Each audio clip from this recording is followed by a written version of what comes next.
આપણા સૌનો અડધી રાતનો હોકારો હંમેશા લોકોના દુઃખમાં દુઃખી અને લોકોના સુખમાં સુખી જેમણે હંમેશા મંત્ર રાખ્યો છે એવા આપણા લોકપ્રિય ધારાસભ્ય આદરણીય કાળુભાઈ રાઠોડ, આદરણીય ડાયા બાપા, રાજુભાઈ, દુલાભાઈ, બાપભાઈ, મારા દુલાભાઈ, ભાવુભાઈ, મંચ ઉપર ઉપસ્થિત સૌ આગેવાનો, આપ સૌ આજુબાજુમાંથી પધારેલા સૌ આગેવાનો, વડીલો, યુવાન દોસ્તો, ભાઈઓ તથા બહેનો, ઘણા વર્ષોથી આ વિસ્તારમાં જ્યારે જ્યારે આવીએ ત્યારે એક જ માંગણી હોય કે અમારો આ કોઝવે અમને એક અમારા બીજા વિસ્તારમાં ગામથી ગામમાં બીજા વિસ્તારને જોડી શકાય એટલો ખાલી બ્રિજ આવે. ઘણા વર્ષોથી આપણી માંગણીઓ હતી, પણ અહીંયા કાળુભાઈ બેઠા એટલા માટે નહીં. મને ડાયાભાઈ વાત કરી કે સરકારની આ યોજના બંધ થઈ ગઈ છે, પણ જ્યારે સરકારની યોજના બંધ થઈ ગઈ હોય અને એમાંથી કામ કાઢીને લઈ આવે ને એ જ સાચો ધારાસભ્ય કહેવાય. અમે સવારથી ઉના વિધાનસભામાં અમારું ત્રીજું ગામ છે. અમે ત્યાં રામપરા ગયા, ત્યાં પણ વર્ષોથી બ્રિજની માંગણી હતી. ત્યાં પણ અહીંયા જેમ બે ભાગ થયા હતા એમ ત્યાં પણ બે ભાગ હતા.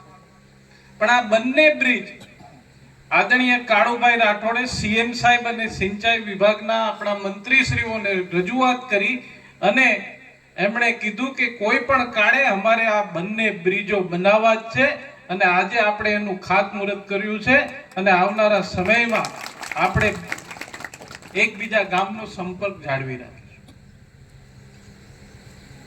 મેં કીધું એમ કે કાળુભાઈ આ વિસ્તાર માટે એ પ્રતિનિધિત્વ કરે છે. આ વિસ્તારના ઉના વિધાનસભામાં કાળુભાઈ ધારાસભ્ય બન્યા પછી હજારો કરોડ રૂપિયાના કામે ઉના વિધાનસભામાં થાય છે અને આવનારા સમયમાં આ વિસ્તારના લોકોની ચિંતા કરી અને એમણે હજુ પણ સરકારમાં વધુમાં વધુ ગ્રાન્ટ ઉના વિધાનસભામાં કેમ આવે એનો પ્રયત્ન ચાલુ. ત્યારે આ બ્રિજ એ આપણા માટે શું છે અમારા કરતા તમે વિશેષ જાણીશું. ચોમાસું આવે એટલે બંને વિસ્તારનો સંપર્ક તૂટી જાય. ફરી ફરીને કદાચ વાડી વિસ્તારમાં જવું હોય તો ધોકડવાને એ બાજુ થઈને 10-15 કિલોમીટર દૂરથી આપણે આપણા કામે પણ જઈ શકાય એવી પરિસ્થિતિનું નિર્માણ પણ રાજ્યના મુખ્યમંત્રી આદરણીય ભૂપેન્દ્રભાઈ પટેલનો અને કાળુભાઈનો હું ખૂબ ખૂબ આભાર માનું છું કે આ લોકોની ચિંતા કરી અને એમણે આજે આ ખાતમુહૂર્ત કરી અને આ વિસ્તારના લોકોને સુખાકારી માટે એમણે એકબીજાનો સંપર્ક રહી શકે ચોમાસા દરમિયાન પણ એ વ્યવસ્થા કરી. એટલા માટે ખૂબ ખૂબ આભાર માનું. આપણે સૌ જાણીએ છીએ કે રાજ્યમાં ભારતીય જનતા પાર્ટીની સરકાર છે. ઘણા વર્ષોથી સરકાર કામ કરી રહી છે. એ આરોગ્યની વાત હોય, શિક્ષણની વાત હોય. હમણાં અમે ત્યાં આગળ એક ગામમાં ખાતમુહૂર્ત કર્યું. ખાપટમાં સરકાર દ્વારા CSR કંપનીઓને CSR ફંડ મળતું હોય. એ ફંડ માંથી એક આરો પ્લાનનું અમે લોકાર્પણ કરી નાખ્યું.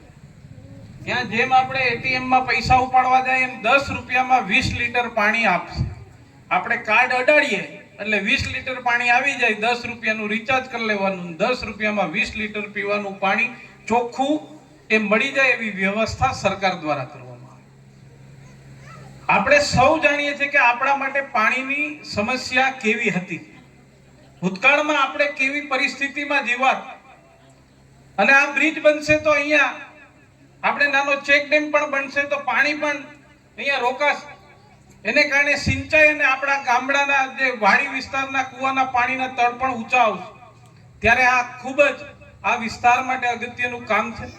હું ફરી એક વખત કહું કે કાળુભાઈને આપણે સૌ મોટી તાલીઓથી વધાવી અને એમણે આ સરકારમાંથી વિશેષ ગ્રાન્ટ લઈ અને આ વિસ્તારના લોકો માટે જે કામ કર્યું છે એટલા માટે કાળુભાઈનો ખૂબ ખૂબ આભાર માની મારી વાત પૂરી કરું છું. ભારત માતા કી જય. જય જય ગૃહ.